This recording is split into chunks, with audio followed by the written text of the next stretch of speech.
Le soleil se lève sur un doux matin de juin 1279 avant Jésus-Christ. Aujourd'hui, on couronne un jeune et dynamique prince de 25 ans, le pharaon Ramsès II. Cette journée de cérémonie marque le début d'une épopée extraordinaire dans l'histoire de l'Égypte antique.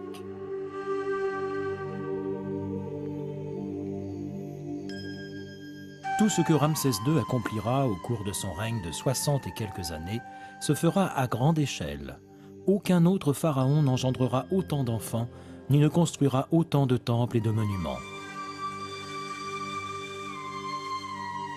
Son règne est si édifiant que ses descendants souverains le surnomment le grand ancêtre. L'histoire elle-même s'en souvient comme de l'éminent pharaon.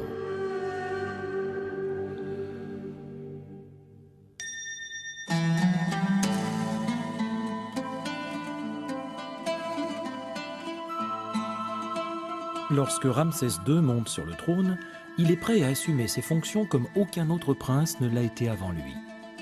Son père, Séti Ier, s'est illustré par ses exploits militaires et par une ouverture sans précédent de son pays aux arts et à l'architecture. Séti Ier est bien décidé à ce que son fils, une fois pharaon, perpétue cet élan. Il décide donc pour lui d'une éducation et d'une instruction militaire des plus solides. Tout jeune, le prince Ramsès suit déjà son père dans ses campagnes militaires en Libye et en Syrie. Et puisque la dynastie repose dorénavant sur ses épaules, on lui inculque en même temps le devoir d'engendrer une descendance consistante.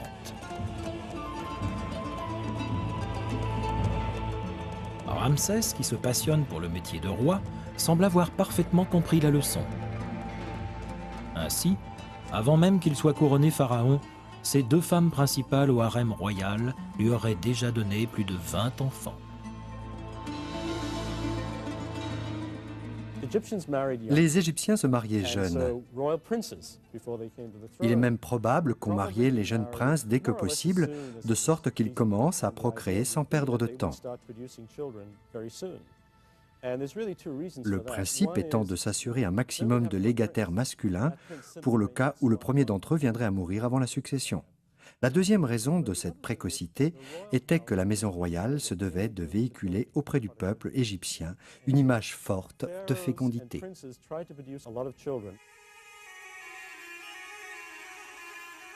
Ramsès nous relate lui-même sa jeunesse sur des inscriptions murales au temple de son père à Abydos. Séti Tout-Puissant m'a couronné de ses mains alors que j'étais enfant.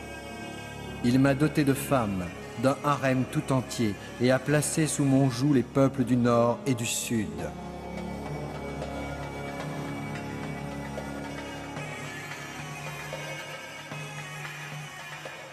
Fort de son expérience sur les grands chantiers de son père dans l'encadrement des tailleurs de pierre à la carrière d'Assouan, Ramsès, une fois devenu pharaon, s'empresse de faire élever ses propres monuments.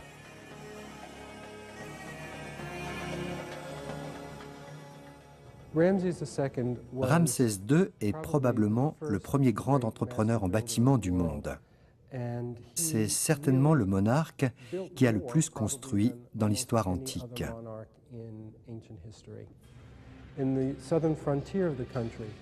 Il est le principal responsable de l'extension du temple du dieu Amon à Luxor, au sud du pays.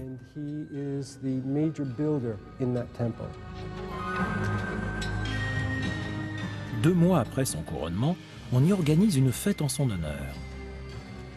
Pour marquer en retour sa gratitude, Ramsès commandite à Luxor une nouvelle entrée ainsi que 2 obélisques, dont celui de la place de la Concorde à Paris et la première d'une série de statues colossales à son effigie. Voici la partie supérieure d'une énorme statue à son image provenant d'un temple qu'il a fait bâtir à Abydos. Elle est une représentation typique des pharaons sous l'ancienne Égypte, c'est-à-dire d'un adulte viril puissant. Cette statue est restée longtemps ensevelie sous les sables, ce qui lui a permis de bien se conserver. Voyez avec quelle vivacité on les peignait à l'époque. Il s'agissait avant tout de les faire apparaître comme des entités vivantes.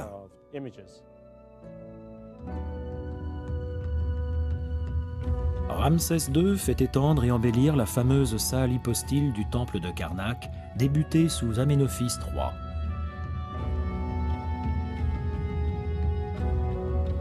Avec ses 134 colonnes culminant autrefois à 23 mètres, cette merveille de l'architecture ancienne forme une véritable forêt de pierre.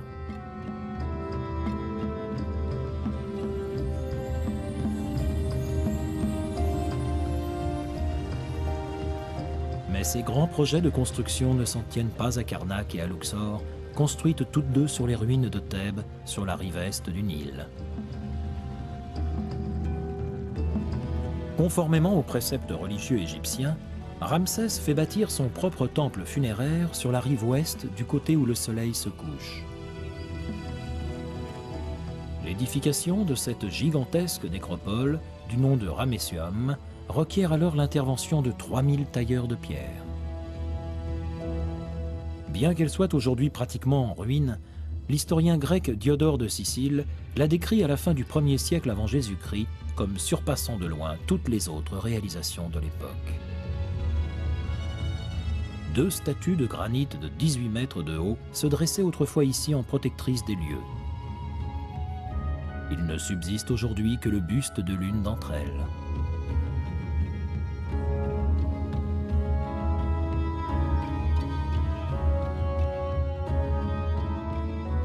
Il faut cependant descendre plus au sud, à la frontière actuelle avec le Soudan, pour trouver le plus magistral de ces monuments, le temple d'Abou Simbel.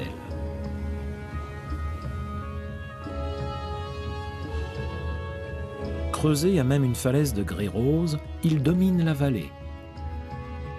Sa grandeur semble vouloir rappeler à quiconque navigue là sur les eaux du Nil qu'il entre dans le pays des dieux. On estime que la construction d'Abou Simbel débute dans la 10e année du règne de Ramsès II, en 1269 avant Jésus-Christ, et qu'elle dure 13 ans.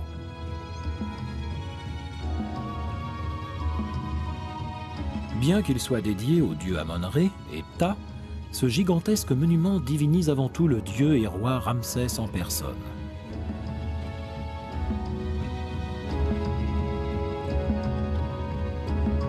D'une façade qu'on dirait presque surgie de terre, 4 portraits colossaux du pharaon dominent la vallée de leur toute-puissance.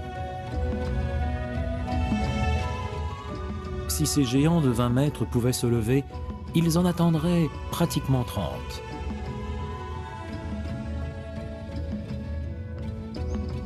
Les représentations de l'entourage de Ramsès II, ses divinités, femmes, enfants et amis, restent en comparaison minuscules. Le temple d'Abou Simbel est en soi un modèle de technique architecturale. Son orientation a été calculée de telle sorte que 2 jours par an seulement, aux équinoxes de printemps et d'automne, les rayons du soleil levant traversent l'entrée et inondent de lumière les statues du roi représentées sous les traits du dieu Osiris.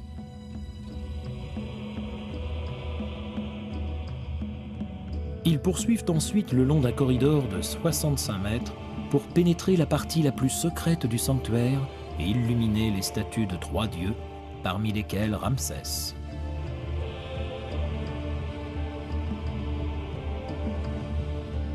Un 4e dieu, Ptah, n'apparaît que partiellement à la lumière du jour. Ptah est en effet la divinité des ombres.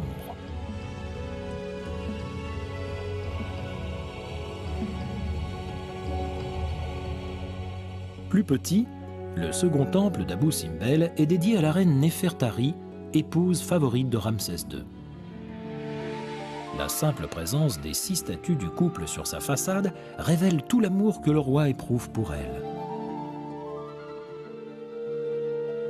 Être associé à ce point au pharaon lui-même est en effet un immense privilège.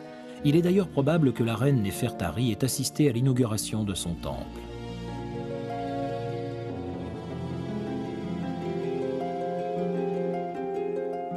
Lorsque Néfertari meurt en 1254 avant Jésus-Christ, Ramsès II a déjà fait bâtir à son attention une tombe dans la vallée des Reines, sur la rive ouest du Nil, près de Thèbes.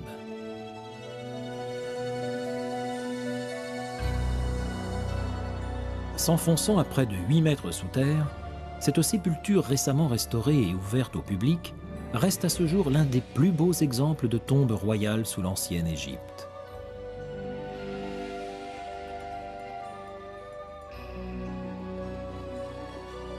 Les fresques du caveau montrent Néfertari dans des poses symboliques en compagnie des dieux.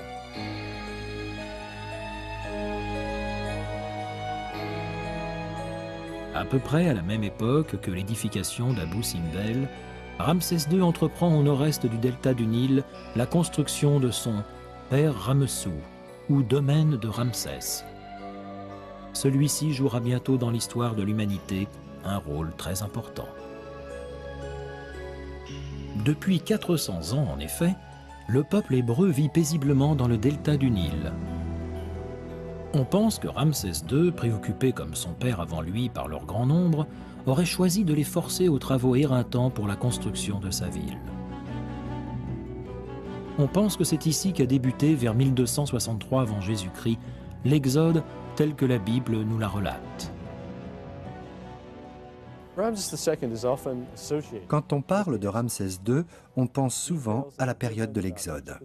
Les détails sur l'Égypte figurant au livre de l'Exode dans la Bible concordent avec ceux qui illustrent le règne de Ramsès II et son royaume de Ramessou. Je dirais que cet épisode a vraiment eu lieu, et si seule la Bible en témoigne, c'est parce que l'événement, tout relatif qu'il était pour les Égyptiens de l'époque, allait demeurer comme capital dans l'histoire des Juifs.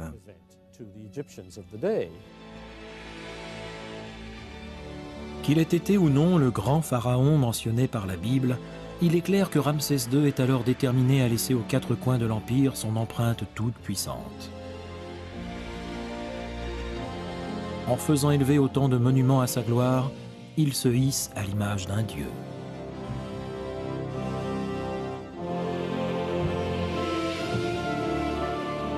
Sa gloire, cependant, ne s'appuie pas uniquement sur ses réalisations architecturales, mais aussi sur sa capacité à écraser l'ennemi.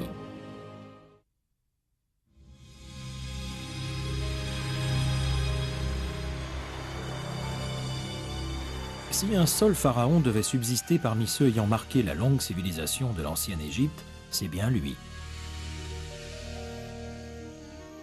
Ramsès II est le plus prolifique à tout point de vue, y compris sur les champs de bataille.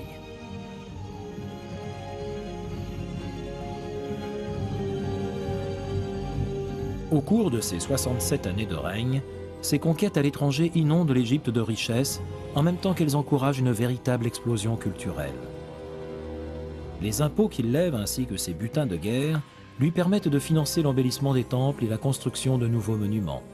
Ses esclaves faits prisonniers au cours des nombreuses batailles lui garantissent la main-d'œuvre nécessaire.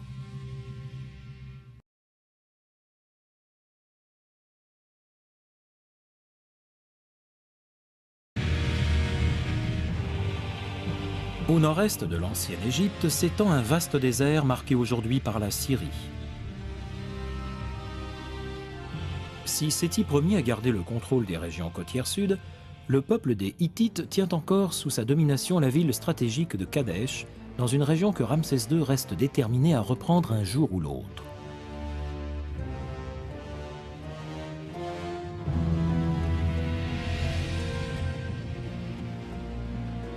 Dans la 4e année de son règne, profitant d'une révolte dans les territoires occupés, il décide de sceller à jamais l'œuvre expansionniste de son père en chassant une bonne fois pour toutes l'ennemi hittite de ses bastions.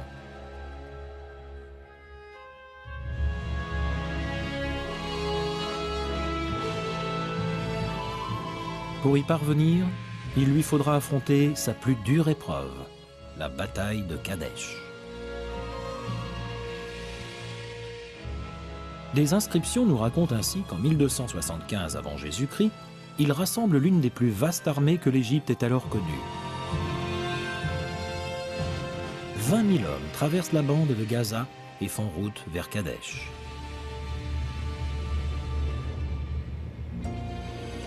Alors qu'ils parviennent presque à destination, la capture et l'interrogatoire de 2 espions hittites leur fait croire à tort que l'ennemi terrorisé s'est déplacé à 160 km au nord. Confiant, Ramsès poursuit le chemin avec seulement un quart de ses troupes et établit son campement sans savoir qu'une formidable embuscade les attend. Lorsqu'il réalise le traquenard, il est déjà trop tard. Miraculeusement, il parvient avec ses hommes à tenir en haleine l'ennemi hittite jusqu'à l'arrivée des renforts égyptiens. S'il évite de justesse la débâcle, de nombreux égyptologues estiment que la bataille de Kadesh finira en impasse. Un avis que le pharaon à l'époque semble loin de partager.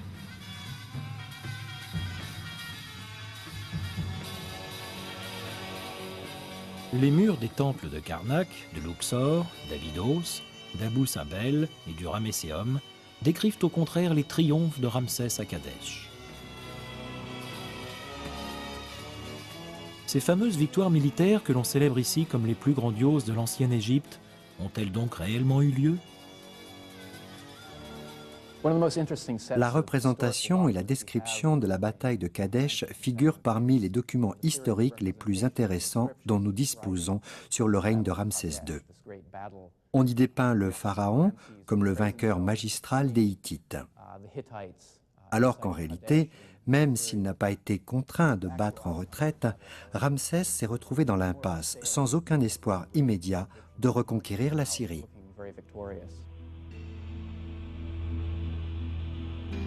D'autres échecs militaires suivront avant que Ramsès ne réalise qu'il vaut mieux tirer un trait sur la Syrie.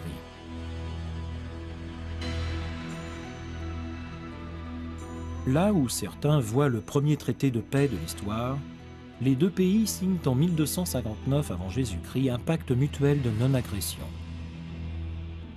Gravés dans des plaques de pierre et d'argile, les deux versions du document hittite et égyptien ont survécu jusqu'à nous.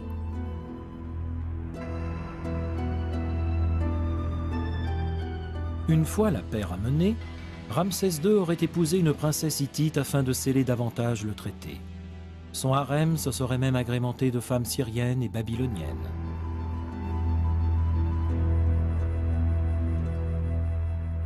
Ramsès II meurt en 1212 avant Jésus-Christ à l'âge de 92 ans.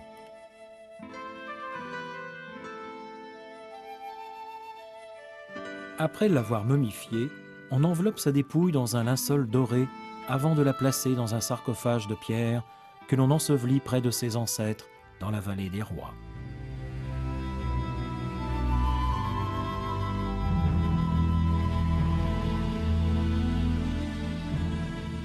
Malgré toutes les précautions prises pour assurer au pharaon sa vie éternelle dans l'au-delà, sa tombe est régulièrement pillée au cours des 2 siècles qui suivent. Après l'avoir enveloppé, des prêtres se chargent de déplacer d'urgence sa momie. Les restes de Ramsès II finissent dans un simple cercueil de bois de cèdre. Ce n'est qu'en 1881 de notre ère que l'on retrouve cette momie parmi d'autres, dans la cache royale de Der el-Bahri, creusée près du temple de la reine d'Hatshepsut.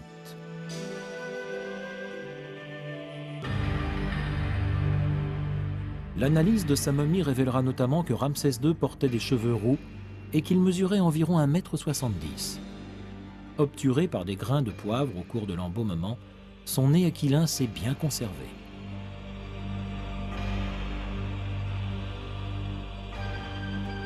L'impossibilité du pharaon de trouver le repos après la mort est révélatrice du sort de l'Égypte. Le pays amorce à cette époque un long et difficile déclin.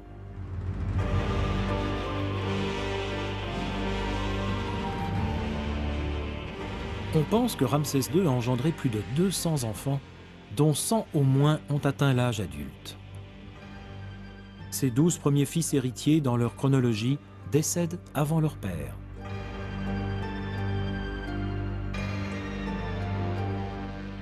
C'est le 13e, du nom de Merenta, qui assure la relève à l'âge de 60 ans.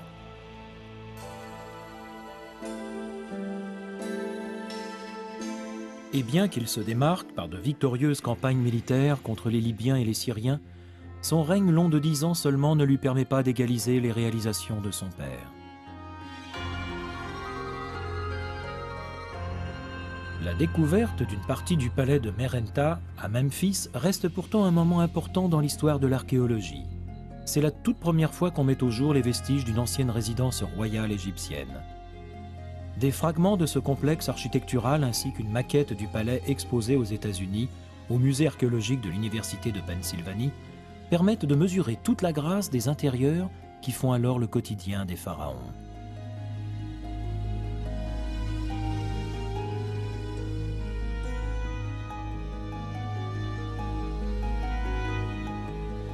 Ces sculptures et gravures provenant de son palais représentent le pharaon dans une pose propre à son rang.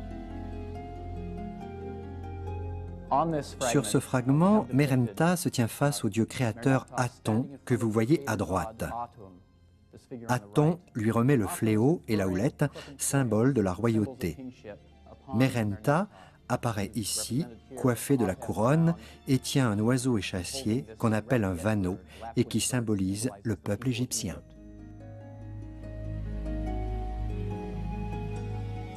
Des hiéroglyphes à l'entrée du palais mettent en exergue les liens qui l'attachent en tant que pharaon aux puissances divines.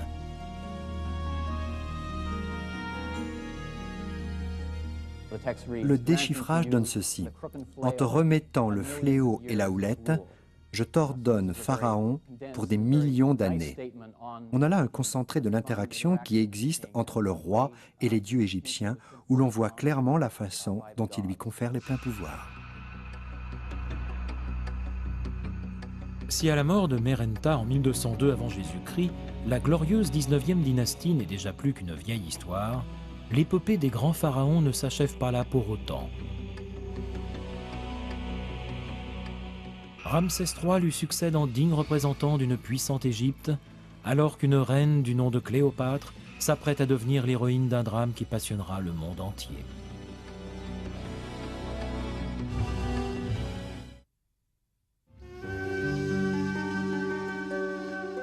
Sous les contreforts des montagnes protégeant la vallée des rois, se cache sur le site de Métinet Abou le temple funéraire le mieux préservé de toute l'ancienne ville de Thèbes. C'est aussi, outre le seul temple d'Égypte à avoir fait l'objet d'un relevé architectural détaillé, celui dont on a déchiffré l'intégralité des reliefs et hiéroglyphes. Ramsès III, second pharaon de la 20e dynastie, en est le commanditaire. Il ne descend pas de la même lignée que celle de l'éminent Ramsès II, dont il n'a de commun que le nom.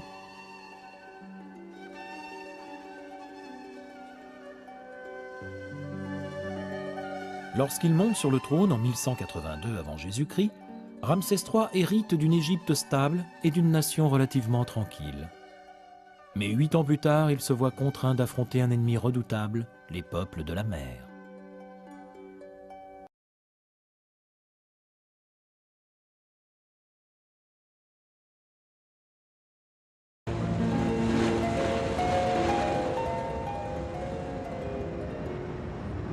Vers 1176 avant Jésus-Christ, les anciennes nations situées à l'est de la Méditerranée, sur les territoires actuels de la Turquie, de la Syrie et d'Israël, se retrouvent prises sous la menace armée d'envahisseurs connus sous le nom générique de « peuples de la mer ».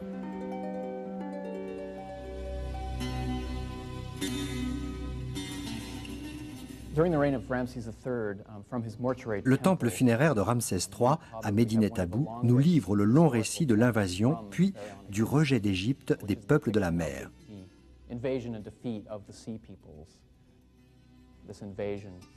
Une invasion qui fut maritime, mais également terrestre. Car s'ils sont bien accompagnés de farouches guerriers, ces peuples de la mer sont avant tout des hommes, des femmes et des enfants, à la recherche d'une terre où s'établir. La menace pour l'Égypte semble alors d'autant plus grave que ces peuplades sont parvenues à écraser les Hittites, les grands rivaux des Égyptiens. Ramsès III ordonne donc d'urgence à ses avant-postes militaires de défendre coûte que coûte les frontières de l'Empire, le temps qu'il envoie sur place son armée repousser l'envahisseur.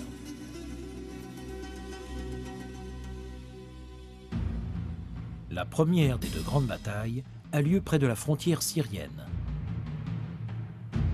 Si Ramsès III en sort vainqueur, il doit encore affronter la formidable puissance maritime des peuples de la mer.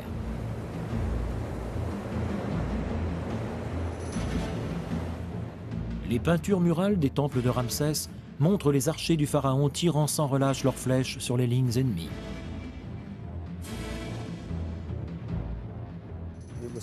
Ce fut un type de guerre tout à fait inhabituel pour les Égyptiens. Il s'agissait de s'opposer à un peuple exotique dont ils ne connaissaient pas le moins du monde le potentiel militaire et stratégique. Une victoire pourtant éphémère, puisque 3 ans plus tard, Ramsès III doit repousser une nouvelle invasion.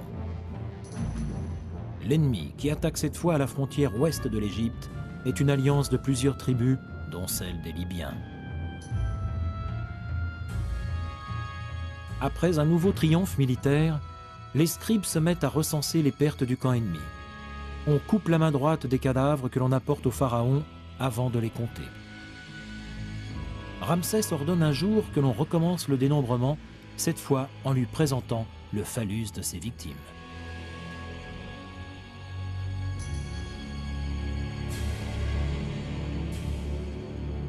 Ramsès III vient à nouveau de sauver sa nation. Mais l'ironie du sort veut que l'on s'en prenne à sa vie.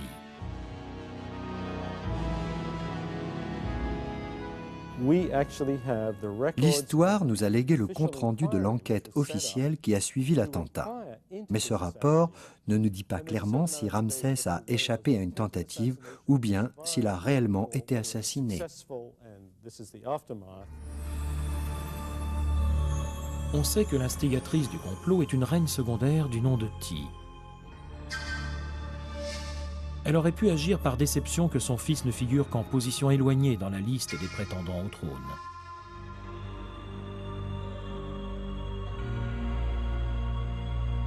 Elle aurait cherché à éliminer Ramsès afin d'usurper la lignée royale au profit de sa propre descendance et prendre ainsi le contrôle de l'Égypte.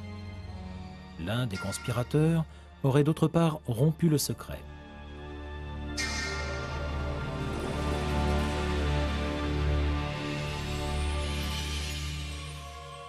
Le procès impliquera plus de 40 conjurés. Après avoir été reconnus coupables, 6 d'entre eux se suicident face aux jurés, évitant ainsi une mort lente et épouvantable par empalement.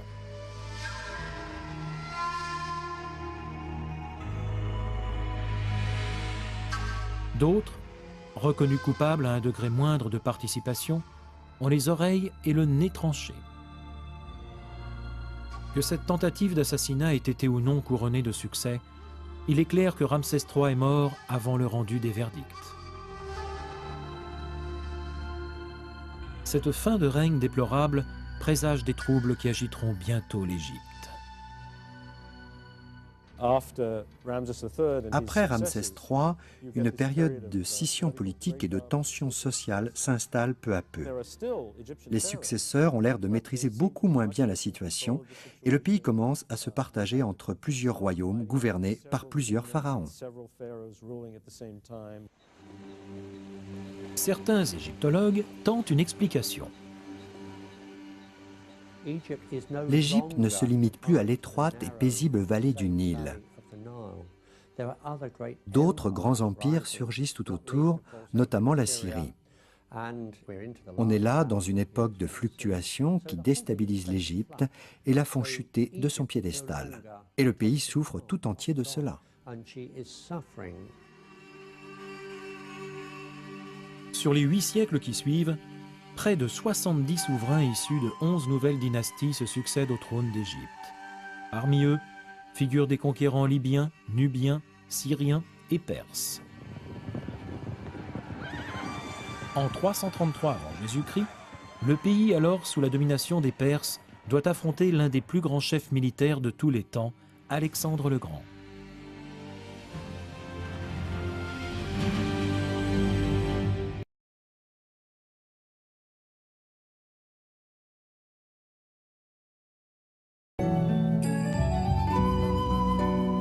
Fils du roi Philippe II de Macédoine, Alexandre le Grand incarne dans la Grèce de l'époque le pouvoir dominant. Après avoir reçu son éducation du philosophe Aristote, le jeune Alexandre accède au trône en 336 avant Jésus-Christ, après que son père ait été assassiné. Il veut avant tout vaincre les Perses, qui menacent la Grèce depuis plus de 200 ans.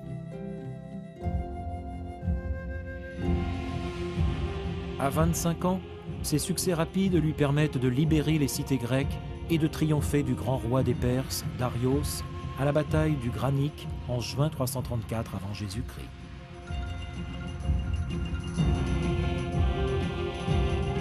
Peu après avoir bouté l'ennemi hors de Grèce, il pénètre en Égypte en libérateur.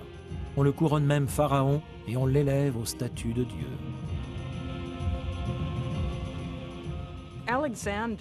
Alexandre était un homme doué d'une intelligence remarquable. Il a su faire preuve en Égypte, plus que partout ailleurs, de sa perspicacité et de son flair en matière de politique.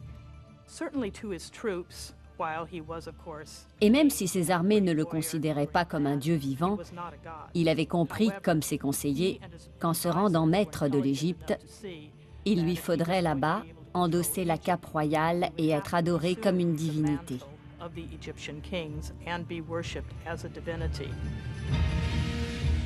Mais malgré ce nouveau titre de pharaon, son destin le conduit ailleurs. Peu après avoir fondé la ville d'Alexandrie, dont il fait la nouvelle capitale du royaume, il repart en conquête sur des terres qui le mènent jusqu'en Inde.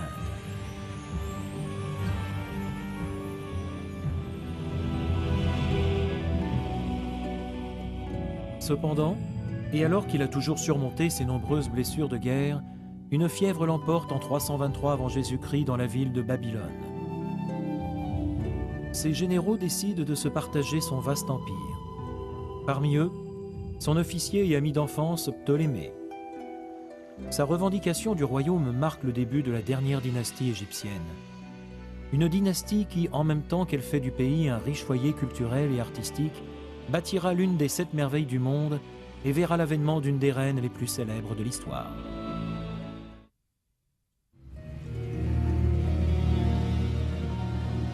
Dans les fonds marins au large du port d'Alexandrie repose la clé d'une énigme vieille de plus de 2000 ans.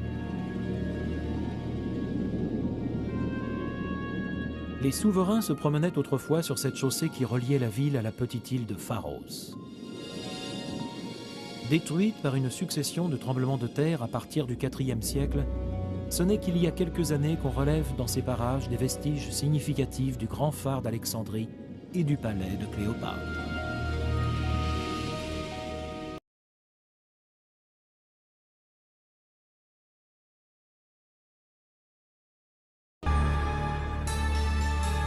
Le dernier chapitre de notre épopée des plus grands pharaons débute en 323 avant Jésus-Christ, lorsque Ptolémée Ier, général macédonien et fidèle lieutenant d'Alexandre le Grand, revendique le trône d'Égypte avant de se proclamer lui-même pharaon.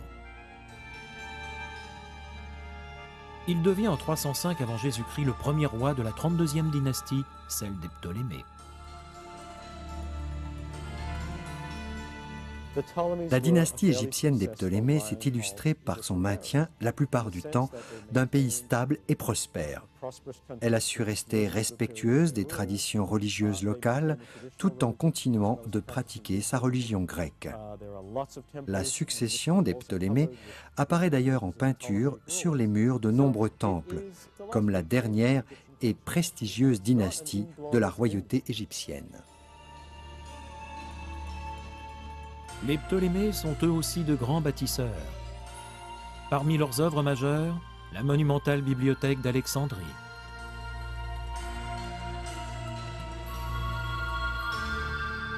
Ces murs abritaient autrefois quelques 700 000 manuscrits.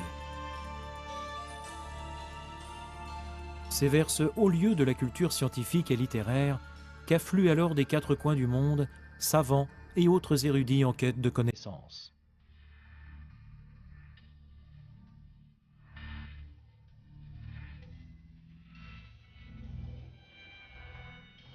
Les Ptolémées dressent également le grand phare d'Alexandrie, réplique gigantesque d'un premier exemplaire dont ils sont aussi les auteurs.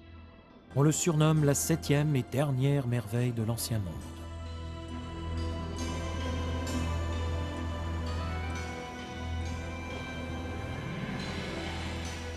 Culminant à 135 mètres depuis la petite île de Pharos, face au port d'Alexandrie, son fanal, alimenté par un immense brasier, est alors visible à plus de 160 km à la ronde.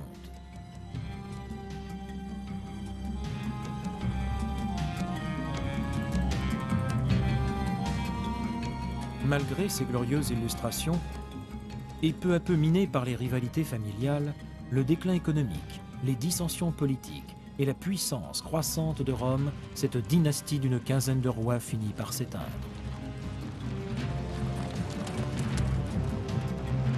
Au milieu du 1er siècle avant Jésus-Christ, alors que Jules César rayonne jusque sur les eaux du Nil, les Ptolémées ne sont plus que des souverains fantoches. En 51 avant Jésus-Christ, Ptolémée XII lègue le trône d'Égypte à sa fille de 18 ans, Cléopâtre, la 7e du nom. Celle-ci est contrainte de partager ses responsabilités avec son frère de 10 ans, Ptolémée XIII.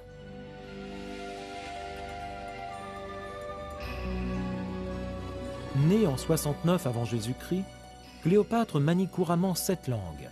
Elle est la seule des pharaons grecs à savoir parler égyptien. Contrairement à la légende, elle n'incarne pas la beauté suprême. C'est pourtant une femme sensuelle, douée d'une voix voluptueuse et d'une intelligence exceptionnelle. Le grand philosophe Plutarque écrira d'elle: Le timbre de sa voix était tout simplement un régal pour les oreilles. À la manière d'un musicien jouant sur plusieurs cordes, elle savait passer d'une langue à l'autre, au point qu'elle avait rarement besoin d'un interprète.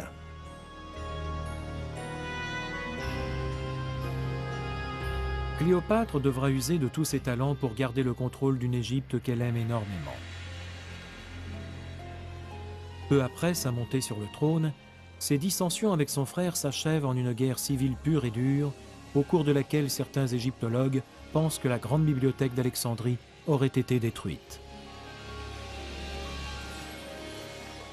Forcée de fuir provisoirement vers la Syrie, Cléopâtre revient à Alexandrie lorsqu'elle apprend que Jules César vient d'y entrer.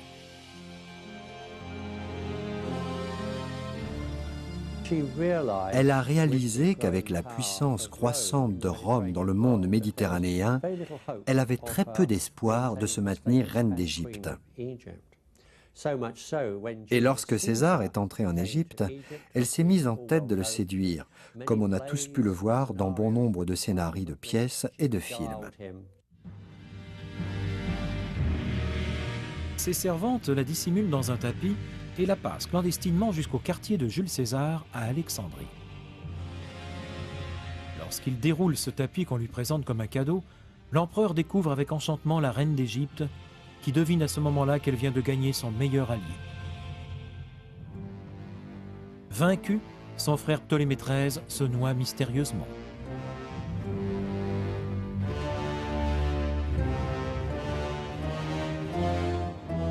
Quelques semaines plus tard, César s'en retourne à Rome, laissant Cléopâtre enceinte de leur fils Césarion.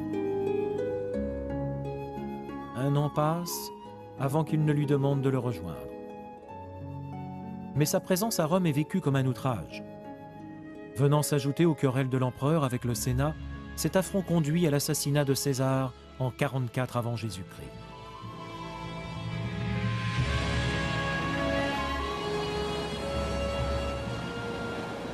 Cléopâtre rentre alors en Égypte.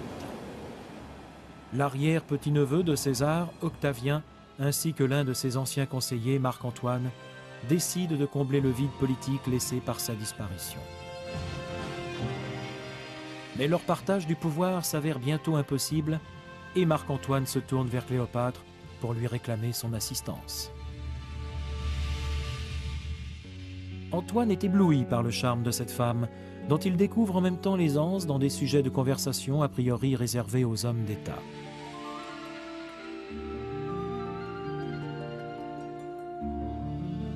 C'est le début d'une histoire d'amour doublée d'une solide alliance politique où ils jouent tous deux à la fois leur destin et celui de l'Égypte. Après une ultime et infructueuse tentative d'arrondir les angles avec Octavien, Antoine décide de rejoindre une bonne fois pour toutes Cléopâtre.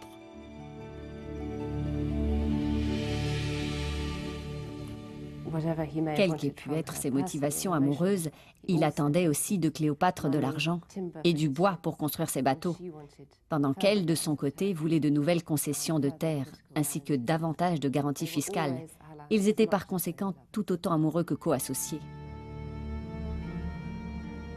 Ainsi, Marc-Antoine lui fait-il cadeau, comme à leurs 2 enfants, de conquêtes romaines en Asie. Il reconnaît en outre et proclame que Césarion, le fils qu'elle a eu avec Jules César, est bien le successeur légitime.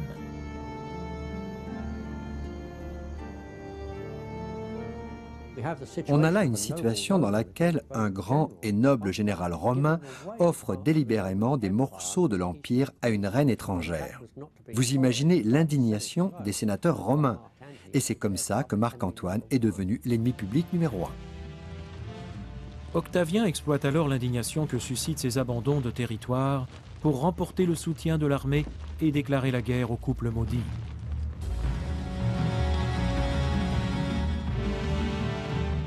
En 31 avant Jésus-Christ, Octavien et ses Romains enserrent la flotte égyptienne dans la bataille navale d'Actium. Face à une défaite inéluctable, Antoine et Cléopâtre prennent la fuite.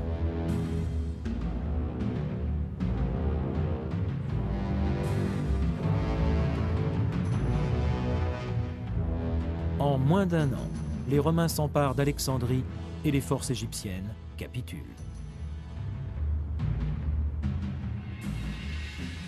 Marc-Antoine savait le destin qu'on lui réservait et il a choisi une sortie de scène à la romaine. Il s'est suicidé avec son épée dans Alexandrie assiégée. Cléopâtre, elle, s'attendait à ce qu'on l'enchaîne par les poignets et les chevilles pour l'exhiber dans une Rome triomphante. Il n'était pas question non plus qu'elle tente de séduire Octavien après César, puis Antoine, qu'elle aimait et venait de perdre.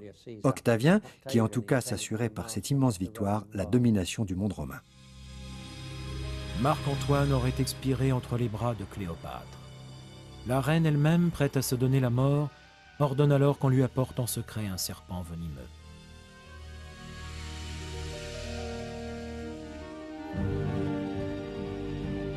À 39 ans, entourée de ses domestiques, elle succombe à la morsure de l'animal.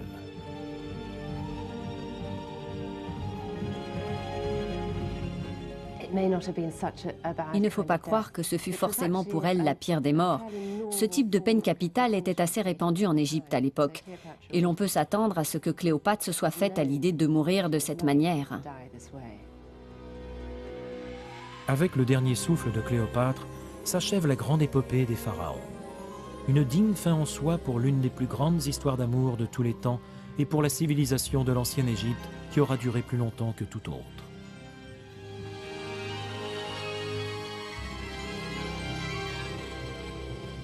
Si les suzerains égyptiens et romains s'attachent ensuite à perpétuer les traditions, en continuant notamment d'endosser le titre de pharaon et de construire des temples à leurs dieux, c'est uniquement dans le but de garder le contrôle de la population. L'Égypte a d'ores et déjà changé de visage. Elle n'est plus qu'un immense réservoir destiné à alimenter en richesse l'Empire de Rome.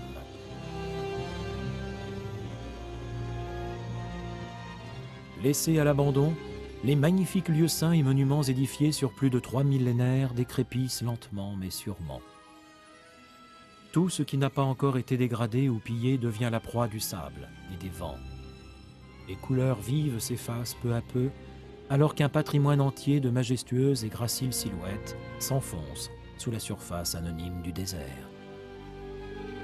Les voix de ces pharaons, mi-hommes, mi-dieux, se sont tues à jamais, emportant dans leur silence la magnificence de la civilisation du grand empire du Nil.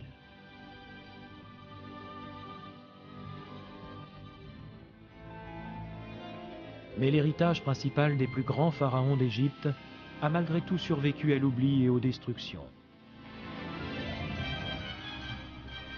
Défiant les millénaires, ces visages fascinants témoignent de la gloire éternelle de la nature humaine et révèlent combien ces anciens géants nous sont restés proches.